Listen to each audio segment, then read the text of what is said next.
What up, my butthole breathers? How are we doing today? I am joined by a very special guest and friend, Dr. Beau Beard. He owns the farm, a practice out of Birmingham, Alabama. We're all about the South over here. So we are going to have a fun conversation today. So thank you for joining me. Yeah, thanks for having me. And I didn't know your posse was called the Butthole Breathers. So I feel privileged to be part of that group now, I guess, right? You breathe in your butthole? I've definitely used that analogy with a patient. I would hope that that's a subconscious pattern for me by now. I know. That's we'll see. Like, you know? We should know. Yeah. Just talking about, like, you know, as doctors, we can talk about a lot of different things and we're passionate about so many things to help you guys. But one thing we're going to just focus on, at least for this session today, is just telling you all some patient stories and connecting the dots. And maybe it'll spark some interest in your mind of, oh, wow, I didn't even think of that, or I didn't even think that could be related. And so to start us out, we're going to just jump into a case, like a real life case that Dr. Beau had. The goal here is to learn how to treat your mind and body like a professional athlete. Welcome to Mind Your Body. I'm Dr. Audrey Lance. I'm a doctor of chiropractic who specializes in treating sports and non-surgical injuries, anything that involves muscles and joints. I treat big name celebrities and professional athletes. Most of my patients refer to me as the witch doctor because they can't explain any other way their pain was removed that quickly. I hate cooking, but I do love wine, and don't even think about giving me anything that involves ketchup because I will not eat it. Every episode of this show is designed to help you move better, live better, and feel better. Now let's go do this thing. Yeah. So call me out if I'm getting too nerdy on the doc talk. But so I thought this was a really cool case because it was somebody who's more or less had like migraines their whole life. You know, that's what they're telling me, which anybody that's dealt with migraines knows the game, right? You just a whole cocktail of different medications to help try to manage it. And it usually doesn't do well. And, you know, there's all these reasons that migraines can occur. So basically, to shorten this up, like we sent this person out for a full spine MRI to rule out some certain things. I was clean as a whistle. And she came back and, you know, Audra and I all know this from our world, but there's a silly little test if you're watching the video that you should be able to fit 3 knuckles in your mouth when you open your mouth. I know that sounds like butthole breathing and knuckles in your mouth. Like, what's this podcast about? But, you know, but it's a test. And that's one thing she failed. And if you look at this woman, we've joked around with her and told her this. She looks like she's been chewing on leather for about 5 decades. Like, she's got big old jaw muscles and she's just, you know, well-developed jaw. And, you know, I was just kind of laid it out to her and I go, hey, I don't know if we're going to have success with your migraines, but the thing that I think sticks out to me is, like, you know, your jaw doesn't work like a jaw should. So we started working on that and, you know, doing some very easy stuff, you know, that a lot of different docs are doing in their clinics. And she starts saying, like, man, my migraines are getting better. So I knew that wasn't the end all be all. So then, you know, this person has a little weight to lose. This person, you know, maybe doesn't have the healthiest diet. So then we started just going through the check boxes of lifestyle. And one of the first things with migraines that can be associated with is hydration. So we just brought up, well, how much water are you drinking? Do you use electrolytes? You know, we use like Element or Element T in our office. So I said, hey, let's have a little first aid kit. Yeah, I want you drinking water throughout the day, but if migraine's coming on, let's use some electrolytes and try to, you know, kick in the butt. We did that. And she goes, man, it's even a little bit better. So it's like these kind of scalable things. And the next thing was, well, hey, your mid back doesn't move. Awesome. Let's just do some easy stuff there. Comes in and she's like, it's even a little bit better.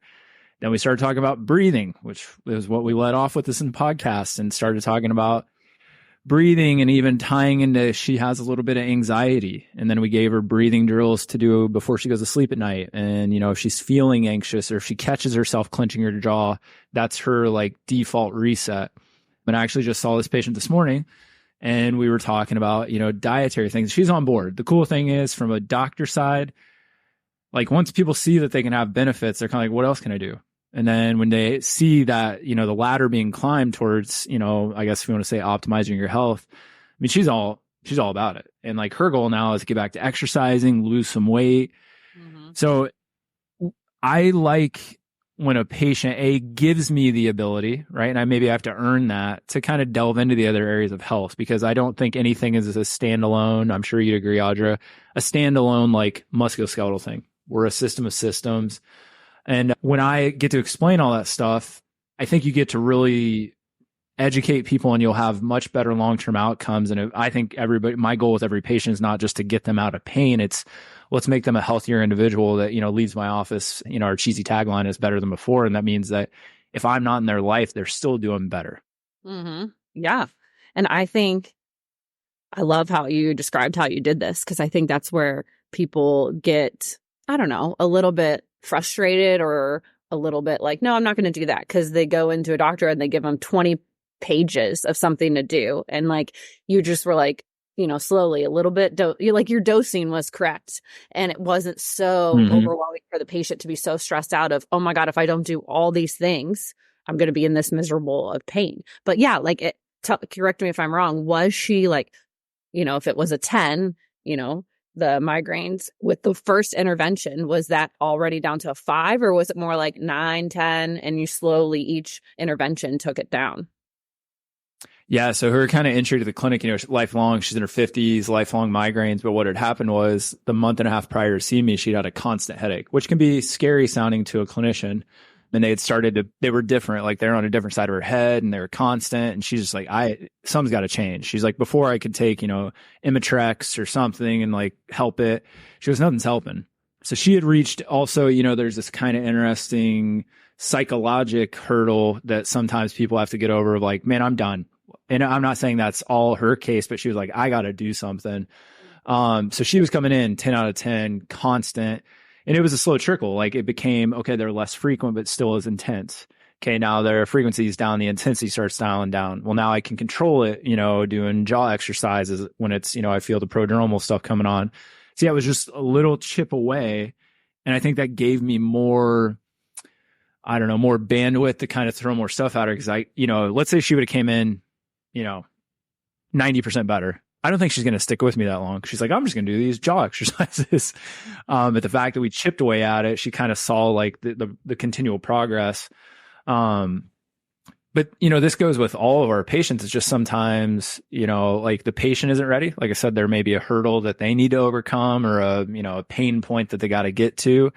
And sometimes as a doc, we don't, I'll call myself out. I don't do a good job earning that person's bandwidth to dive into those other parts because I'm just so, Beau 2 years into practice versus 10 years in practice, 2 years into practice, I'm not taking my time and I'm trying to do everything today and, get everything I think needs to happen in 2 weeks. And that's, like you said, I tried to meet her where she's at and slow drip it, not to slow drip it for a business purpose, but like that's the best thing for her for sure. Well, I think a lot of us, we're living in these worlds where we're all like super stressed. There's so much to do, so much, like and putting one more thing on your plate, like she probably was walking in thinking you'd fix it for her. And then it's kind of like our clinic's the same, like you're going to have to be a participant in this game. And we're going to help you and support you, but like, you're going to have to take a little ownership if you really want this, to get the edge and to succeed and to actually feel better long term. And sometimes these life changes, like you were saying, are uncomfortable. Like, I mean, the hydration thing, I don't know if you guys get this a lot where like people look at us and they're like, well, I don't want to pee all day, Or, yeah, that's their main reason. Yeah. Yeah. And it's just like, yeah, we have people that actually try not to drink because they know that they don't want to get it, which is crazy to me. I'm like, which again, we might have tips and tricks to help that with electrolytes and salt and stuff. But yeah, I have had people say, oh, no, I'm not going to do that. Well, what's your take, Audra, with like this patient in particular, no or diagnosed anxiety, not complaining of that, but just in like how they talk to you and when you pick up lifestyle, do you feel like you pick up a lot of things where you're like, man, this person is running around at a high level of just angst or tension or anxiety, whatever you want to call it? Like, is that a common theme for you?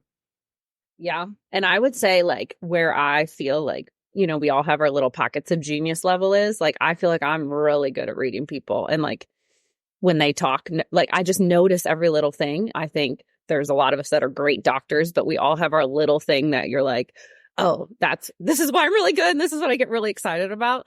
And that is one of them. And it's just like that, noticing that stress level, whether it's good stress or bad stress, but depending, like something really exciting can be happening for someone and they like, it can amp up some of their systems. I see this a lot in like autoimmune cases, where we're doing, like pain too, which I want you to weigh in on. But then also like when shit's hitting the fan in their life and when it rains, it pours. I mean, everything then scoops back up. And I feel like in medicine and even amongst us doctors, we're not talking about that enough of, okay, yes, we have all this, you know, are these screens, all these tests, all these neurological, you know, we're looking at the whole, chain of everything. And that's obviously you need that. These are the basics. You need to have that. But then what makes, you know, your clinic, which yours is world class, like great, is picking up on some of these little things and noticing, oh, how do we loop all this together? Like you were saying, you don't, you know, you got to peel back the layers, and every onion of a person, I think, is going to look a little different, and just being able to, you know, stand by them and go through that with them and have the time to do that. What do you think? Where's your genius?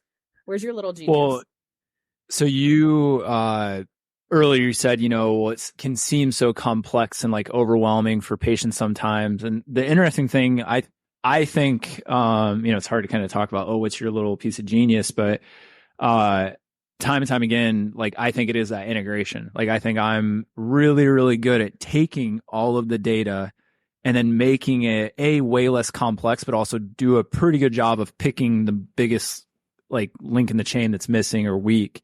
And I think that can be really tough. I mean, in our world, we get coached on that, even in particular subsystems of the body, let alone just the overall human of like the order of operations. But I think I'm really good at that. But that lends itself to, you know, in our day and age, I mean, you AI and you get genetic testing and labs and movement screens and all these things, you know, all the different tests, you know, full body MRI, you can get all these things. Like, for example, my mom has been going through this where, you know, she does a concierge, you know, primary care and they want to do a full body MRI, but she's got some of these really scary lab values that they're just like, well, you know, we'll just retest that. And I'm like, the one time you have data where you're like, hey, let's go after it. They have all the tests in the world on this woman. And they're like, oh, let's just wait and see. And I'm like, well, where's action come into play? And I think that's what we're both saying is like, you can have all the data. You still have to be able to make a decision. And I don't know if AI is there yet or will ever be there from the actual decision-making component in the medical world.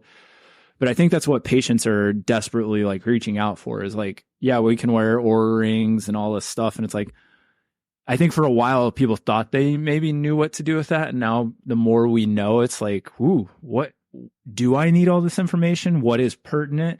What do I take action on? And then it gets, you know, then the other question becomes, well, what action is appropriate? Mm-hmm. So I see ourselves, and I know you know, are probably going to parallel this a bit, but we're kind of guides. Yeah, I think we have good skills, right? Hands-on skills and, you know, technical skills, but you become a guide. And I think if you're a really good leader, guide, it's meeting people where they're at, taking the complex and making it more simple, and then, you know, deciding what the best, you know, action point is at that present time. And I think if you can do those well, whatever career you're in, you're probably going to do better than most. And in ours, it, you know, could be kind of, you know, make or break for the case, I guess. Mm-hmm. No, and that's such a good point. And like, I think people are just looking for someone to be like, oh yeah, I'm overwhelmed with all this data, and like help point me in the right direction in a way that I can digest. My father has been having some big health issues. And what the frustrating part is it's like everyone, you go to this one doctor and they're like, well, this is out of our hands, so we're going to pass you to this person, and then go to this person. And you get all these tests and no one's putting it together, but everyone wants to put you on a different medication. And like, I'm like, isn't some of this stuff interacting like and causing these new symptoms? No. And it's just like, it's been my frustration, and which I'm totally about. I'm not against our medicine. I think some of those interventions are definitely needed. I've sent people for surgery. I'm sure you have too. Like, I'm not against that. I'm not saying anything. But at the same time, there is no congruency, and everyone's broken up into like, I had another client before they found us. They went to the doctor for like carpal tunnel, right? And the ortho, and then they're like, oh, well, if you want to get your elbow looked at, you got to go to a different ortho. And then if you want your shoulder looked at, you got to go to a different one. And it's like, whoa, this is all one chain. And how about the neck? And it's like, no, all of this is so connected together. And sometimes it's not needing the big surgery or the big drugs. Sometimes it's just as simple as like putting, like finding the weakest link. Well, my biggest pet peeve, I mean, we literally had a patient yesterday that, moved from Texas to Portland, has had different clinicians and specialists wherever she's went. Now she's here. And then what was interesting to your point, just to kind of highlight this, is she was on about 9 different medications, none of which were prescribed by the physician here, but got re-prescribed, right? They rewrote the scripts from the other docs, which gets really interesting when you're like, oh my gosh, like, so we kind of asked those questions, and we had the big conversation that you're kind of alluding to, is like the disjointed approach of the standard medical system. Even we're part of that sometimes. Like I'm going to refer you over here, which sometimes referral is appropriate, but sometimes you're also not necessarily punting, but it's like, you could have done a little more. You could have done something different with them instead of just, immediate. But we try to, as best as we can, both legally and what we're able to from a skill standpoint, is be a quarterback for these people, is be at the center of care, help in triage, help make decisions, help lead and guide. And again, based on where you're at, if you're a chiro PT, I get all that you might not be able to do that. But that's what we're lacking. And that's, again, I'm not trying to knock the system, but if we looked at the drop in internal medicine specialists, I mean, it's plummeting because nobody wants to do it.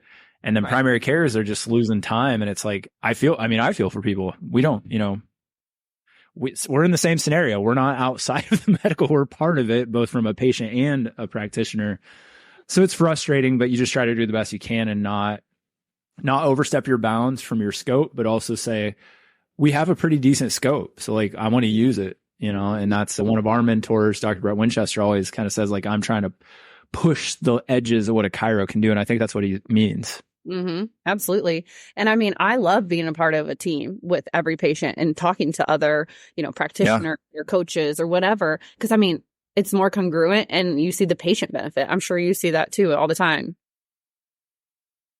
Yeah, it can be tough, right? So we're usually low man on the totem pole. So sometimes you have to, I think it's kind of the same approach, right? You approach from our perspective, you have to kind of say, well, I'll meet the team where they're at, just like I meet the patient. So if you are expected to be low man on the totem pole, we'll be that low man until, maybe the perspective changed based on your results or, whatever.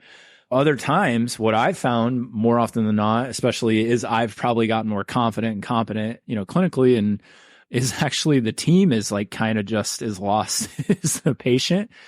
And it's not like they're looking for somebody to come in and just sweep them off their feet and show them the way. But it's like, I think people appreciate your input. And I think that's what I'd like other clinicians, but also, patients out there to realize is like, I don't know who it is. It might be your dentist. I don't know. But like, there might be somebody that's like trying to connect all the dots and help you be a better human, not just fix your jaw pain or help you with your foot pain or whatever it might be, and just say, well, hey, there's a lot to being a human, and maybe I can't handle it all, but I can help like put a better perimeter around it and control it better.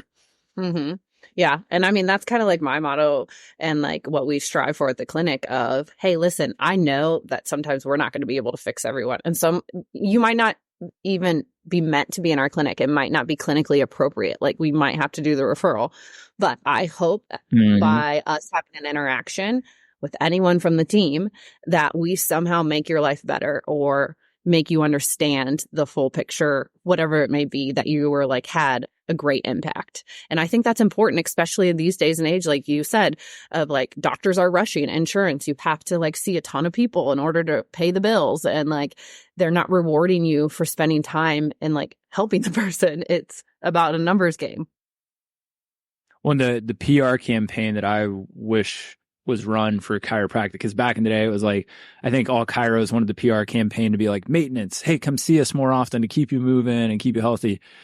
I wish the PR campaign for us internally and externally to patients was, hey, there's more to musculoskeletal health than just treating the musculoskeletal system. And I think you've heard me say this before, people are getting more unhealthy in general, which means it will be harder for us to use you and I's, manual techniques and exercise to improve people's health, where we may have to focus more on the other aspects of health just to have the impact there, because they're coming in inflamed or, in metabolic distress or whatever it is. And I think that would be the campaign, is to, the patient side of stuff is, if you go to a practitioner like, you or I, or a clinic similar to ours, and somebody is approaching it from a whole health and maybe not purely musculoskeletal standpoint, like, don't run for the hills, because people have an expectation coming to our office. I want popped, cracked, soft tissue, stretch.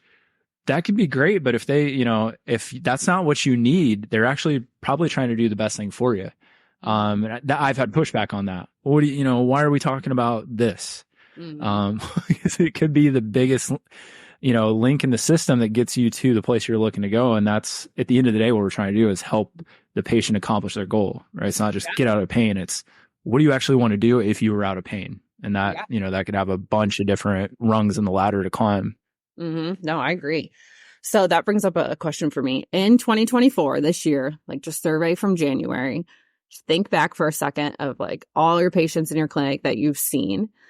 And there's tons of people listening to this all over the world. What do you wish more people understood that you keep seeing over and over again in clinic, that if they would do one or two things or something that would help them prevent this or maybe accelerate their healing? I don't know what comes up when I'm mentioning some of those things. Yeah. I'm going to sound like a giant hippie. Especially nowadays, especially with kids, like, I think people should be pushed outside. I know that seems like such a broad thing. The reason I say that is you just, I've played around this world, the outdoor medicine field, whatever you call it, sat on boards for environmental companies. And you kind of see that, like, kids are having a drastic reduction in outdoor time. We see all the psychologic benefits. The psychology is probably, if I had to pick, the biggest detriment to our youth. I mean, we're just seeing massive amounts of depression, anxiety, which then ties into suicide, which is just wild. Also, I'm probably looking at it from that vein because I was a kid that grew up playing outside, and now I have two little kids of my own. So I'm highly aware of, like, well, if I get them outdoors early, and you're more apt to be active. So now we're outdoors, we're active. We know there's benefits of, like, sunlight. It's kind of like a stacking game that is just like a non-prescriptive. So I can't tell you the last time I told a patient just, hey, go outside. But if I had to push somebody, hey, do you, if I'm goal matching, hey, if you were out of pain, what would you want to do? And if somebody's like, I just like to be able to walk, I'd be like, cool. Then we could goal stack. What could we do? Say, hey, go for a walk with your spouse outside after a meal. And now we're doing all these things. Your, social aspect, your outdoors, whatever we want to call it, fancy zone 2 aerobic stuff, postprandial workout for glucose regulation. And that's what I kind of like is, hey, let's stack it. And my big thing is get kids and adults, anybody outside, because there is a big, benefit to that has been studied. But also, like, if you don't do it early in life, we see that people don't do it later in life. And I mean, you and I are sitting indoors right now, and we just, there's so many benefits that I would just be like, let's go outside. And if you went outside barefoot and breathe through your butthole and walk around, cool. You're probably just killing it at that point.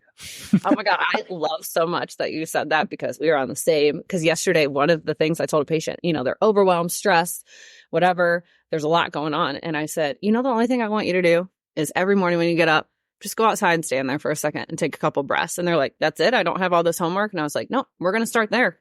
And they're like, oh, I can do that. And it's just like the benefits, because they have no appetite. There's all these things going on that if we start there, we can, like you said, goal stack and add little things. Mm-hmm. But you're automatically, if you've ever done this, if you're listening, I talk about this in other episodes, but like, go outside, get that fresh sunlight. Like, there are so many benefits that if you do it for, what do you think? I saw benefits after like 10 days to 2 weeks, but it's just going to set yourself, you're going to win your morning starting out like that. Mm-hmm. When I think, kudos to, Andrew Huberman and all these people that, have really propped up some of these things we're talking about.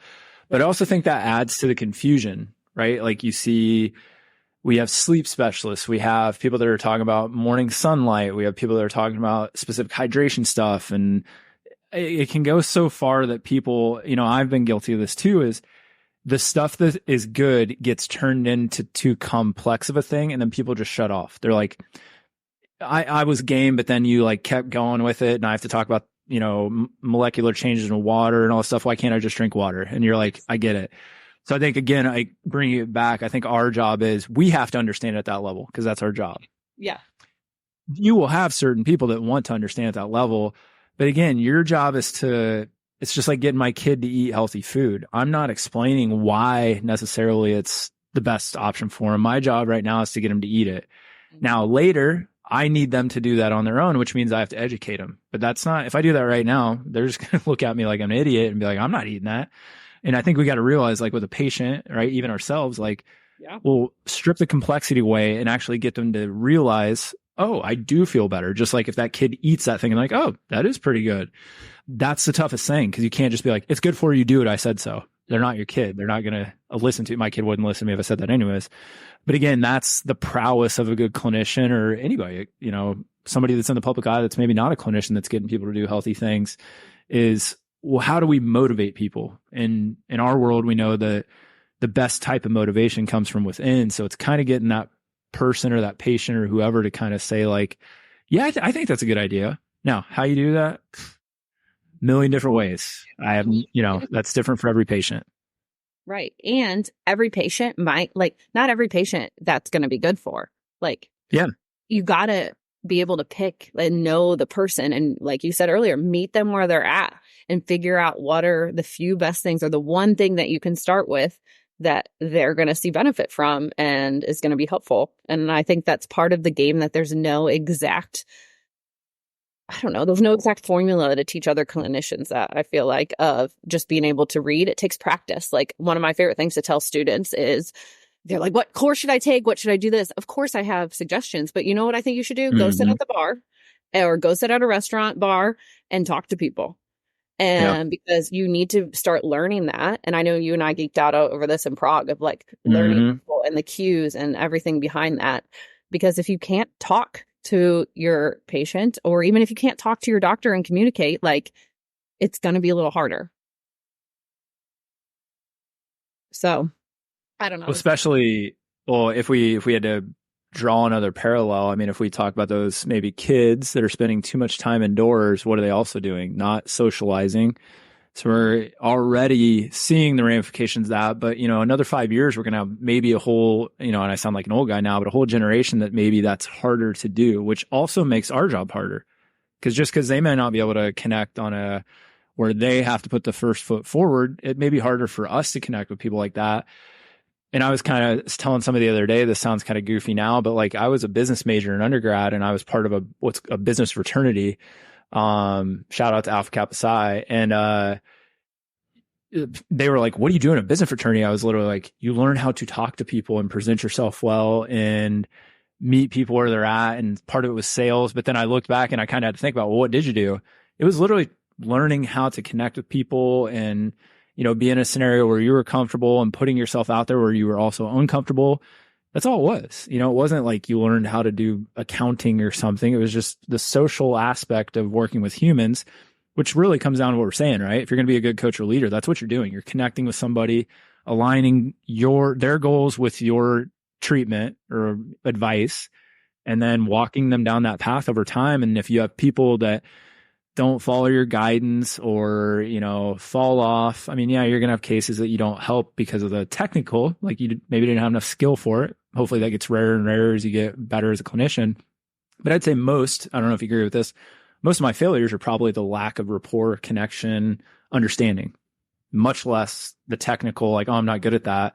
And not because I'm the best in the world. I think you can have not awesome techniques, be a really good diagnostician, point low-level tools at something, and then be really good at the social aspect and kind of walk people down that path. So that would be the other thing I wish people knew, is like, hey, like, people that maybe tout themselves as best in the world, they might be, but maybe they're not the best in the world for you. Like, you got to find the person you connect with and, you know, is the best for you. What do you, for all the people who maybe have never been to a chiropractor, or still think we're quacks or whatever listening, but think it's funny that I say breathe through your butthole. What do you wish they knew more about us and our clinics, and like why to seek someone out that like has our credentials? Yeah, it's kind of funny. You get into, I'm sure you've hit these milestones. You're like, I've known this all along, but why didn't I just make it this apparent? So, you know, in our world, Gray Cook is a famous physical therapist that always says, hey, we need to look at people's movement or check it like a blood pressure, like you have a vital sign. one of the biggest things that we've known forever, you've known it, and I'm just kind of like, why are we not talking about this as much in our clinic? Is people, I wouldn't even call it maintenance care. I just want people to see me more often, whether I treat them or not, just because I can literally stay ahead of stuff or pick stuff up that they're unaware of. Yes. And then somebody be like, what are you talking about? I'm not talking about subluxations and things. I'm talking about, great example. So yesterday they came in for a complaint. This is a high school track and field athlete that's a D1 hopeful. She went in with pain around the ball of her foot. And in our world, they called it sesamoiditis. And they wanted to just sit her out for 6 weeks. She's in the thick of it, right? Colleges are looking at her. She's running cross country. And her mom just looked at the clinician and goes, that's not going to work.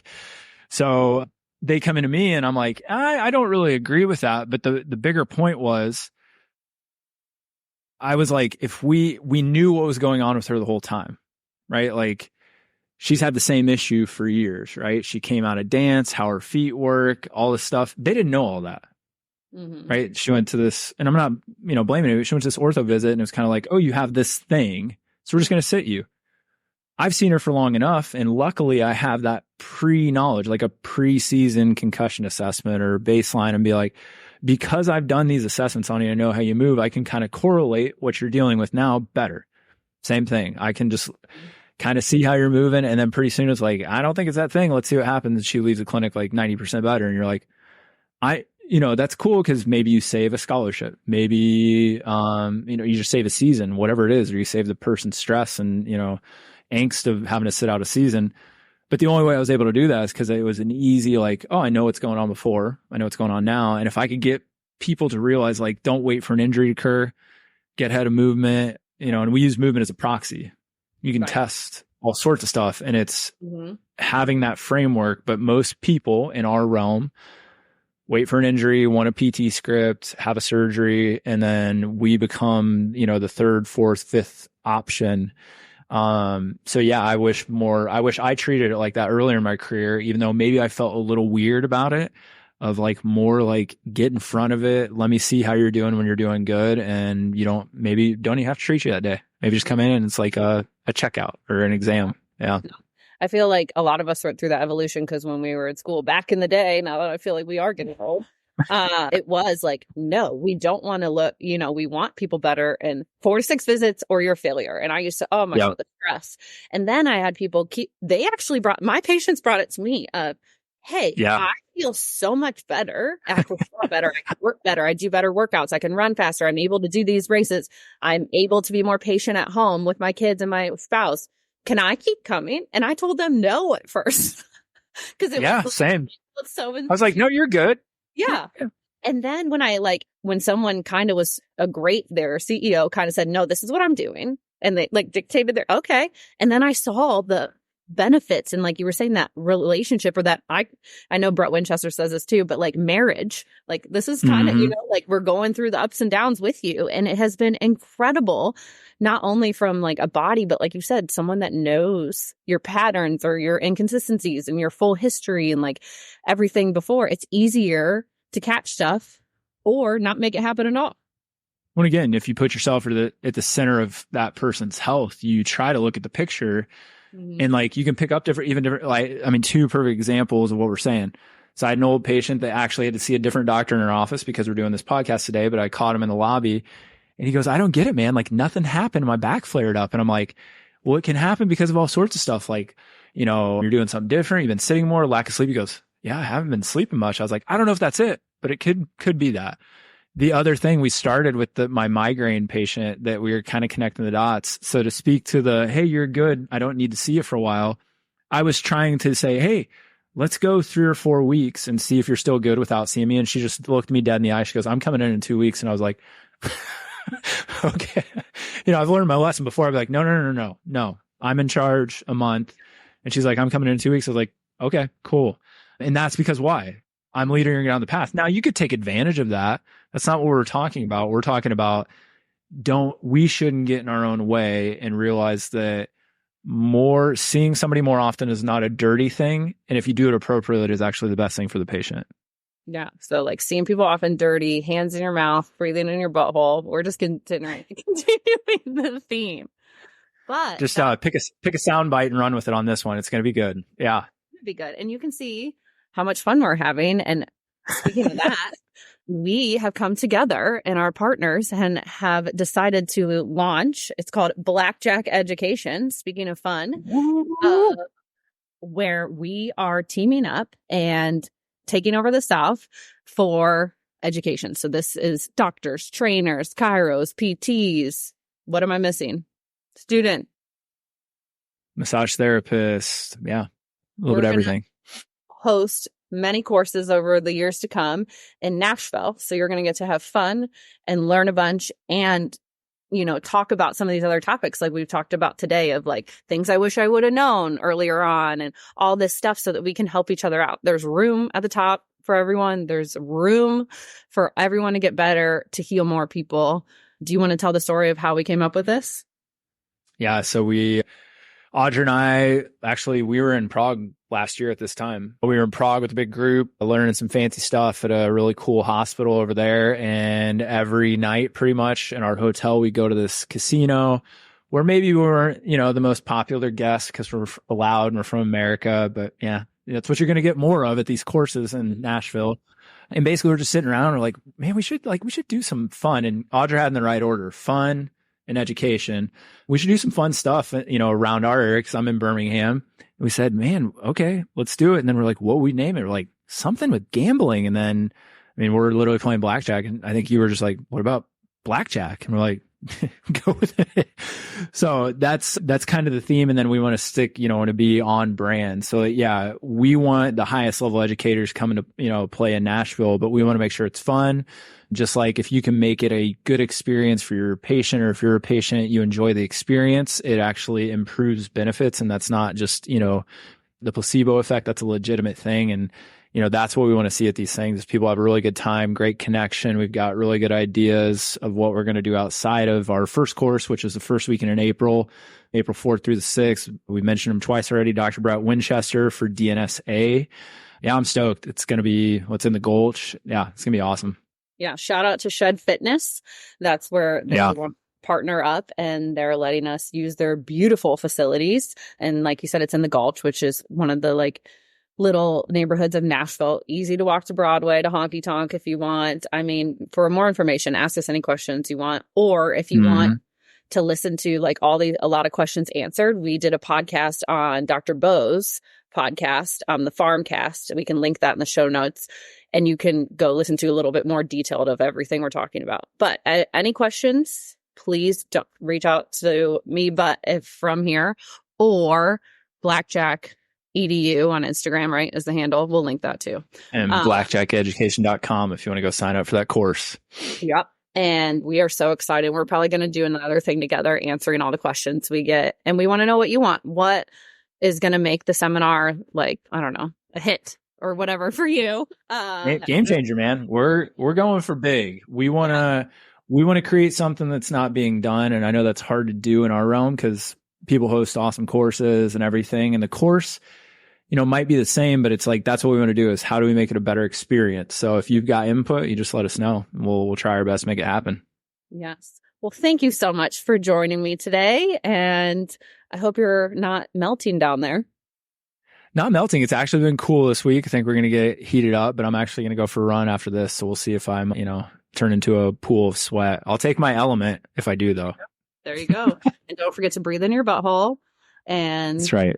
We will talk to you soon. All right. Thanks, Audra, for having me on. It was awesome. Toodaloo. See ya. Now, if you want to do something really special for me and got a lot out of this episode, go leave a 5-star written review of the show on Apple Podcast. And if you're a Spotify listener, just tap the 5 stars. To submit any of your health questions to the show, simply DM me on Instagram at Dr. Audra Lance. And don't worry, all your questions will be kept strictly anonymous. So send me all your embarrassing questions. And don't forget, breathe into your butthole. Toodaloo!